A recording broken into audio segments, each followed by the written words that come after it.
All right. Hello, everybody. It's another week, another recap with our two analysts, Caleb Boydston and Dylan Singleton. I'm Matt Marks, and what a crazy week. This is probably the lousiest week, in my opinion, so far, because a lot of teams were weak, and that's probably the word I'm going to use is weak. So let's go through kind of some recaps of what happened this week and see how we did. We'll start off with Caleb, we'll start off with your game, you and Trevor. This was never really close. Well, actually, it was. It was close early on. The noon game Sunday was close, And then the but then it 92-yard was not touchdown close. run really just sealed it. Yes, two words, Derrick Henry. Yeah, 40-point game. Whoa. Let's recap this matchup briefly. What are your thoughts? Dylan, we'll start with you. I'd like to recap one thing. I did mention some words against Derrick Henry this year. In case you guys didn't know, I might have accidentally fueled him to be the best fantasy player this year on accident. I didn't mean to do that on Caleb's team. That was meant for the other team he used to be on. So sorry, guys. But this matchup, I think we picked Trevor with a possible upset, but no one this week was beating Caleb. You picked Trevor.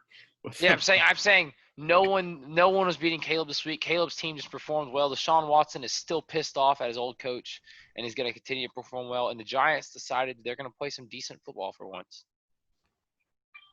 Well, Brandon McManus, Caleb. I mean, what guy? Of course, you'd have the kicker 6 for 6 on field goals, not extra points, field goals, and had 24 points. Caleb, real quickly, your thoughts on your own matchup, on how you thought you did this week. I don't know why Brandon McManus is only starting in 5% of ESPN leagues. I feel blessed to have him. That's all I got. Best team in the league. Well, you were Connor and everybody and Matt. I'm not going to lose again, guaranteed. Probably. You were the highest scoring team of the week. You moved to 4-2. Trevor drops to 1-5. So tough.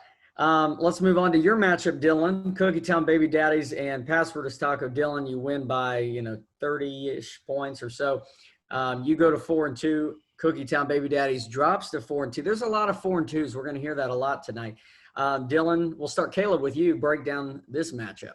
I did not see it coming. What happened? I'll be honest, I didn't see it coming either. Did you not see the Pittsburgh defense and your kicker combining for 35 points? I did see that, yes, but I did not see this win coming by any chance. Well, then they put their lowest amount of points all season. Of course, it comes against Dylan. It seems like it always falls that way. It puts up their lowest against Dylan every year, no matter what. It's what happened. It was just a dud performance. Nobody had good match. Zeke trailed early. Aaron Jones trailed early.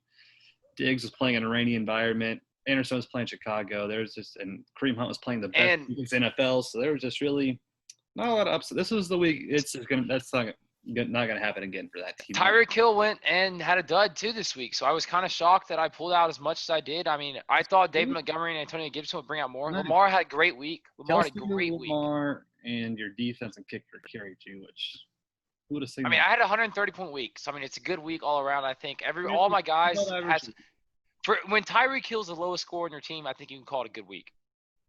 Well, unless it's a 5.5 that way, but sure, tomato. Oh, are you guys low? These two teams could have combined points and not beaten me. It wouldn't have beaten Jake. And would have barely beat me. They could have combined. That's not Matt, what happened? Matt, why don't you start off on the 2000 Lance Armstrong versus the Scranton Paper Products matchup for us? Yeah, Bryce goes to 3-3 with that win. Isaac drops to 2-4. At this point, it was at one point in this like 50-30. It really was crap. It's when you break down the highest scores, Isaac with Kyler getting half your points almost with 28, and then Bryce, Josh Allen getting you 15, being your lead scorer. This was terrible. A lot of letdowns. You look at this matchup. I mean, really, everyone. Galladay did well for you, Bryce, with 14.5. But Isaac, not one player. Not even Crowder with 11. I'm not even going to count him. Not one player did well except Kyler. When your defense lost your points. So. When a Giants kicker is your third highest scorer of the week, your second highest heading to the night of the game, something is seriously wrong with your team. Seriously wrong with your team for the week. Juju and OBJ, and they both have better days ahead. Melvin for the week. Oh, and Brandon Cooks has been playing well. There's stuff to work with there. And John Brown, well, he had one target but didn't catch it. It was a surprise, I thought, also seeing Mark Ingram go out, but as we already know that DUI kind of caused Mark Ingram to have to play this week. Well, that's Melvin Gordon, Mark Ingram. As I said, Mark Ingram had to play Yeah, because of the sorry. DUI this week. I was confused. Yeah, but I mean, on the other side, Bryce didn't have Ingram much to didn't say for it anyways. Bryce didn't have a Kyler Murray game. Bryce has one Kyler Murray game. He might bust 100, but no, Kyler Murray. Without Kyler Murray, I think this might have been the worst. Either way, it was still the worst performance by a single fantasy football team all season. And then the next game we got, the game that literally came down to the last extra point. Second to last extra point. I forgot about Kenyon Drake's last 70-yard touchdown. The second last extra point of the day. Still the win for Connor McClain. Andy Dalton comes down, scores a touchdown. Connor takes the 0.7-point lead. I'm cheering. I'm excited. I'm like, yes, I can see Matt pissed. And I forget Matt had the kicker. And the kicker got him the 1-point win. Matt, what were your emotions going through this Matt night? was full of it. What were your emotions, Matt? Well, I was in 2 different leagues going down the wire in the fourth quarter, so I was very pissed. You're cheating on us in another league? What? You're cheating on this league with another league? Yes, Caleb, I'm sorry to break it to you, yes. Who else is in another league? Hashtag Caleb asked a question. Go ahead, keep going, Matt. On this league? So, yeah, no, I was very pissed. Mason and Connor can attest to it. I was yelling at the TV, not just a yell, like an angry yell, probably something that some of you haven't heard before. I got 100% mad. Heard it. This game should not have been what it was, but I can say, look, Connor can say the same way. Both our teams were very much crap, like a lot of teams were this week. Hopkins only getting 9 points on 2 receptions after he was targeted about 8 times. This was just ugly. But my emotions were happy at the end, but then they weren't happy again when the Cowboys got the ball back. But I'm glad they brought in the backup quarterback, and all was good. But I was very upset most of this game. Yeah, because Matt is a Cowboys fan. That's got to be fun. But Matt, honestly, the saving grace this week, who would have thought Matt Ryan with a 31-point outing? A man who's been a part of Atlanta. As we've seen this year, we've had Atlanta fall. We've had the Atlanta Braves lose a 3-1. Atlanta's just not that good of a team. But Matt Ryan says, you know what? I want to look good one time every now and then, and scores a 31-point outing to help you get to this victory. Well, in the game of the week that I picked last week, that I said there's 0 chance that Uncle Rico's squad should win, but I'm going to pick them anyways because something will happen and Mason will lose. Well, something happened and Uncle Rico's squad, who would have beat every other team in the league but myself, who just lost Dak, who's without the number 1 player in fantasy, Alvin Kamara, starting DeAndre Swift, Miles Gaskin, Will Fuller, and Zach Ertz and Ryan Fitzpatrick. And Julio. Absolutely. Julio back for a healthy day. And Julio back and Amari Cooper and the Miami defense. And my goodness, that happened. So Mason plays Connor and Braden next week, who are coming off back-to-back losses. I think Mason's going to go to 0-7. The New York Jets. I like his new team name, by the way. Well, let me just bring something up here because you bring up the Jets. I hate to do this to you, Mace. So Adam Gase is in his second year, right, with the Jets. I'm looking up his stats right now. Well, here's the thing, Mace. I'm going to compare to Adam Gase right here because Adam Gase at least went 1-4. You're 0-6. Adam Gase had a win in his Jets career before you even have a win in fantasy.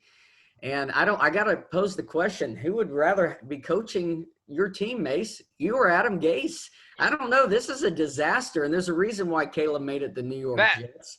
I'm going to be honest as well. I heard that the Jets traded for a really good running back last year, and then they just kept losing. I heard the same week that possibly this might have happened this year, and then Alexander Madison, the backup, we expected good things out of, but for some reason he was a part of the Jets. Yeah. Good players. Miles Sanders gets injured this week. We hear CEH has Le'Veon Bell coming there. I think that the Jets might be out to get Mason. The only way saving Mace right now is, he could lose every game and yet not have to do the punishment because you win that first game in the playoffs. So he could pull the biggest stunt. It's not guaranteed that if you don't win out, you could still somehow manage not to be in the dead last spots for the ACT. But Mace, what are you going to do right now? You are 0-6. I don't see you getting out of this. How do you get out of it? And as Dalvin, you made the trade, but really you have to turn this thing around next week. Every game is a must win here on out because it's 13-week season. If you want to get over 500, you got to go on a 7-game winning streak. Whoa, not happening. All right. Not happening. Well, Matt, carry us into the next topic. What is it? Did we have any injuries, Caleb? Anything big that needs to be told? I don't know. Who was Miles Sanders. Miles Sanders. There you go. Really good at Woo. He's out. Dylan. Yes. Okay, well, we got your power. Well, Caleb had power rankings. You had tier rankings. Both of you just tell us what we need to know. I'm back. The biggest thing. Sorry, go ahead, Caleb. Start yours. I'm back on top. That's all I needed to say. Caleb is not back on top. I think Caleb's on top for the first time in this season in my rankings, actually, in this tier ranking determination. I do like the mix-up here. The only change really between myself or the Pensacola headquarters and Caleb's rankings was the Boomer Sooner and the Scranton Paper Products team. So, but that's so negligent because those bottom three are so far below everyone else. It's a sad day. I mean, the top three are pretty even right now. Pam squeaks by on Cookie Down Baby Daddies. Rico, Pam, and Cookie Down Baby Daddies are in their own tier, and then me and you, Matt, are battling for the next tier. Bryce squeaks past with a 3-3 record past the 4-2 Connor McLean team, but it's all pretty tight in the top, or it's pretty tight in the middle. The top's kind of out there, and the bottom's kind of out there. It's just depending on how these next few weeks go, because these are some big matchups coming up if you haven't noticed. Yes, going to matchups then, Matt. Lead us off.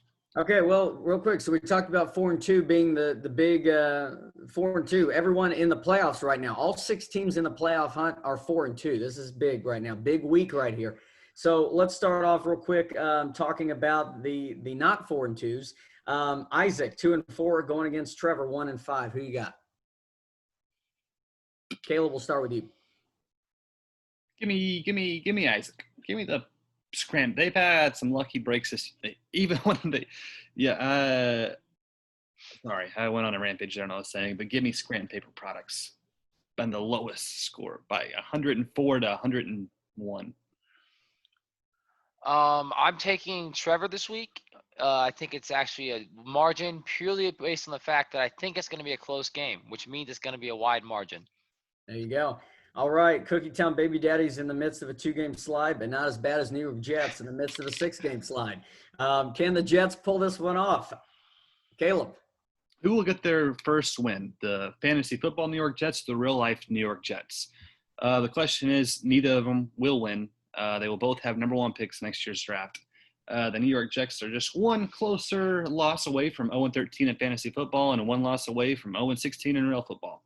Give me Cookie Town Baby Daddies. I want to pick Mason here. I truly do, but I've seen the way the Jets play. They just play the Dolphins. And Ryan Fitzpatrick, who's getting sat for some reason for Tua Tagovailoa, is just tore them apart. Did they score a point in that game? Was it 24-0 Miami versus the Jets? Yes, they missed. I believe so. Sam Ficken missed a long 55-yard field goal. So honestly, I wouldn't be surprised if somehow Cookie Town Baby Daddies wins 130-0 this week. I mean, I've seen a shutout on the Jets side. I don't see a win coming this season because these guys are trying to lose at this point the way they're playing. Those are some damning words right there. All right, let's go to both Bryce and myself, both win 2-game winning streaks. Bryce 3-3, myself 4-2. Caleb. I hate to say it, Matt, but I think you're going to squeak it out. Squeeze it out, squeak it out. I don't know why. I'm pulling for Bryce. Come on, Bryce. I want to see Matt take the ACT. I don't want to see it. Well, Matt, Josh Allen's playing the Jets. So I think it's a 30-point outing right there, and that's going to be a big carry. And then it just depends on how the rest of his team comes together. But I think it's going to be a tough game purely off the fact that there is a Jets team against the other lineup. And as we know how the Jets play in every position of this in this league. So if there's a Jets team you're playing against, it's going to be a bad day. A lot of mentions of the Jets tonight. All right, Caleb, you winners of 3 in a row taking on Dylan, 1 in a row, both 4-2. I'm not going to let you guys talk crap about this game. I'll do it. No, I'm just kidding. I will say, though, this is going to be, I think, the game of the week. And, yes, the projections, I know, Dylan, you got some fudging around, got to do some. I think this is somehow going to be close because it's you two. And I am going to pick Dylan in a big 2-point victory or something like that. It's going to be close. Okay, Caleb, we'll start with you. Tell us why you're going to be Dylan. This is like a presidential debate. I want your closing statements. Why should people think you're going to beat Dylan? I'm just a fantasy genius. I pick good guys. Guys I pick go off. Highest scoring team. Dylan's not that. I'm better. My team's better. Derrick Henry, Gibson. He gave away Dalvin Cook for 2 poopy booty running backs in Montgomery and Gibson. Derrick Henry outscored them by himself. And I also got Mike Davis and the best receiver in the game, DK Metcalf. And then the other best receiver in the game is coming back, Michael Thomas. Best tight end, George Kittle. One of the best quarterbacks, Deshaun Watson. Best kicker by far, Brandon McManus. And how can you just match that? I could play half my guys and still win. Confidence. Okay, Dylan, your closing statements. I have 3 keys to success this week. So, I thought about the concept of who do you start on defense. You're playing to win the game, but then I thought again, my first key to success this week, I have to start the Steelers defense against the Tennessee Titans because if they do good, Derrick Henry does bad. If Derrick Henry does good, I already lose. So you know what? I've decided right now on this show, I'm going to start the Pittsburgh Steelers defense, and we're probably going to get -3 points. But if we succeed, that's the first key to success. Second key to success, I have to find a quarterback for the week. Lamar's bye week. Jared Goff is not going to fit that role against the Bears. It's going to be a bad day. Carson Wentz ready to talk right now. Carson Wentz for Kelsey. I'm not trading shit to Caleb Boydston. And the third key to success this week, I have some key matchups. Antonio Gibson versus the Dallas. And so I need to win my key matchups. Antonio Gibson has to play good against these trash Dallas Cowboys. I like the Cowboys this year. Dak Prescott, I will truly be missed. But the NFC least cannot combat it. I'm a Giants fan, and I understand how bad the NFC least is. And I have 2 other matchups that need to go good. T. Higgins, Tyreek Hill needs to bounce back. T. Higgins hopefully good. And Darius Slayton needs to be healthy against the Philadelphia Eagles, one of the worst pass defenses in the team. Those are my keys to success this week. I don't see any of them happening, but if they come together, I win this week. Hey, I didn't think you won last week, and you did. And our final matchup, Uncle Rico's squad, Ralphie's secret sauce, both 4-2. Caleb, who's winning? I forgot to poop on Connor's team real quick. Finally, the luck did not break in his favor. What are the odds? It only took however long, but that being said, we're in a new week, so I apologize, Jake. Even though I think you're going to win, something's going to happen. Somebody's going to play bad, or his team's not going to do well. We already know that, but he just has bad juju, so watch out for Alvin Kamara to have his worst game. I like Connor in a nail biter where he is the second lowest scoring team of the league and somehow gets Jake to be the lowest. It's completely ridiculous. It's absurd. He does not deserve to be 4-2. He deserves to be right down there with his roommate, the New York Jets. He is pretty much – who's another bad team? The Dallas Cowboys. Let's change his team name to the Dallas Cowboys and just call it quits. Wow. Sorry, Dallas Cowboys score more points than he does. The Washington football team. Matt, how are you feeling? Well, I mean, I think Jake will pull this one out, but I think it's going to be another nail biter. I personally think I call this is my new segment, actually, guys. It's called Underrated versus Overrated. We have an underrated Rico squad that I looked up at the beginning of the season. Not many people looked at it. Then we have the most overrated 4-2 team of all time. It's like the Browns right now. I love Baker. I love how the Browns are playing. But if you haven't noticed, the NFL has decided that the Browns are bad, and somehow they're 4-2.